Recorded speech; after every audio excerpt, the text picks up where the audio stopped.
सर्वप्रथम तुमच्या सगळ्यांचं शिवसेना पक्षाच्या माध्यमातून मनापासून स्वागत करतो। आजची ही पत्रकार परिषद जावली पंचायत समितीच्या कालच्या निवडणुकीच्या सभापती नियुक्तीच्या संदर्भातले आहे। आणि जावली पंचायत समितीमध्ये ऍक्च्युअली काय झालं, नक्की काय परिस्थिती आहे याच्यावरती लोकांमध्ये कुठलाही संभ्रम नको व्हायला। आम्हाला बरेच लोकांचे कॉल आले, त्यांच्याकडून विचारण्यात आलं की नक्की काय झालं, आणि मग आम्हाला लक्षात आलं की याच्यामध्ये कुठल्याही प्रकारचे संभ्रम लोकांमध्ये नसावे आणि ती स्पष्टता असली पाहिजे, म्हणून आज ही पत्रकार परिषद घेण्यात आलेली आहे। काल पंचायत समितीमध्ये सभापती म्हणून भारतीय जनता पार्टीचे सौरभ शिंदे त्या ठिकाणी त्यांची निवड झाली। आम्ही निवडणूक लढत असताना मेढा नगर पंचायतीमध्ये शिवसेना स्वतंत्रपणे लढली। त्याच्या अगोदर कुठल्याही परिस्थितीमध्ये आमच्या घटक पक्षाने एकत्र यावं, एकत्र लढावं अशी कधीही भावना व्यक्त केली नव्हती। कायम गृहीत धरायचं आणि कायम कुठल्याही प्रकारे शिवसेनेला अस्तित्वच नाही अशा पद्धतीची भूमिका त्या ठिकाणी आमच्या महायुतीतल्या पक्षाची होती।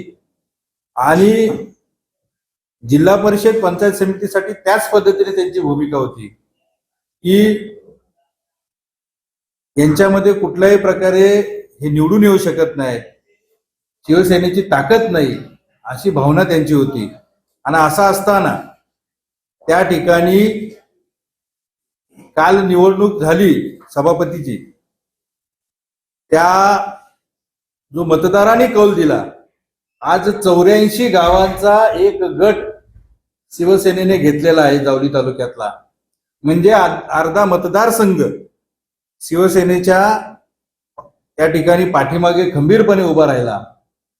2 पंचायत समिती आणि 1 जिल्हा परिषद निवडून येत असताना आमच्या महायुतीतले जे महायुती म्हणतायत ते सन्माननीय मंत्री महोदय गावागावामध्ये 2-2, 3-3 तास जाऊन बसले। आणि शिवसेना कशी चुकीची आहे, इथले लोकप्रतिनिधी आम्ही जे मतदार मागणारे आहोत, इथले नेते कसे काय चुकीचे हे सांगत होते। आणि असं असताना सुद्धा मंत्र्यांचा दबाव, 15 वर्ष असणारे सत्तेचा आणि सत्तेच्या विरोधात, सत्तेतला असणाऱ्या पक्षाच्या विरोधात जाऊन जावलीच्या जनतेनं आम्हाला कौल दिला, कुसुंबी गटातील जनतेने आम्हाला कौल दिला। आणि त्या कौलाचा, त्या जनाधाराचा आदर करण्याचं काम आमचं होतं।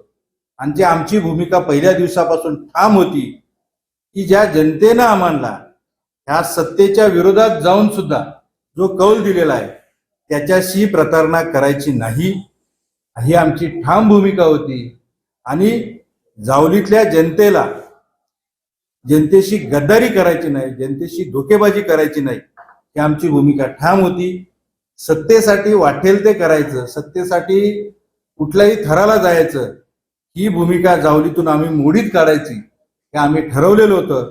त्यामुळं आम्ही ठाम भूमिकेवर होतो की आमचे 3 सभासद म्हणजे शिवसेनेचे 2 आणि राष्ट्रवादी आमच्याशी एकत्र लढल्यामुळं राष्ट्रवादीचा 1 असं ईश्वर चिठ्ठीवरती जायचं। आदरणीय शशिकांत शिंदे साहेबांचा आमचं त्यावेळेस त्या विषयावरती 4-5 वेळा चर्चा झाली आणि ईश्वर चिठ्ठी ही ठाम झालेली होती। कोणाला सभापती पदाची उमेदवार म्हणून आपण ईश्वर चिठ्ठीला द्यायचं हे ठाम झालेलं होतं।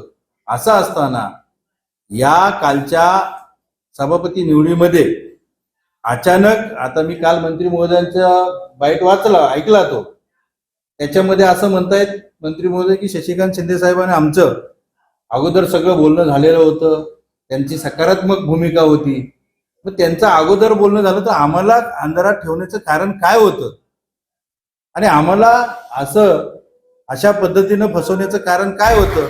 तर आम्हाला फसू द्या, पण जावलीच्या जनतेला हे वेळोवेळी अनुभव आलेले आहेत की अशा पद्धतीनं ऐन वेळेला कुठंतरी काही गोष्टींसाठी इथं हात मिळवणी करायची आणि जावलीच्या जनतेला कायम वनवासात टाकायचं, त्यांच्या कुठल्याही मताचा, त्यांच्या जनमताचा कधी आदर करायचा नाही, असं का झालं हा प्रश्न त्यांचा आहे. त्याने असं का केलं हे त्यांनाच माहिती असेल.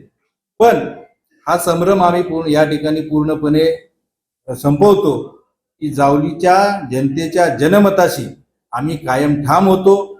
ईश्वर चिठ्ठीवरतीच आम्हाला जायचं होतं आणि अचानकच त्या ठिकाणी सन्मान्य शिंदे साहेबांनी सांगितलं की शिल्पा शिंदे नाही करा. आम्ही म्हणलं शिल्पा शिंदे जे त्यांच्या घरातला उमेदवारी पंचायत समितीचे सदस्य आहेत त्यांनाही आम्ही म्हणलेलो की तुम्ही त्यांचा सभापतीसाठी फॉर्म भरा.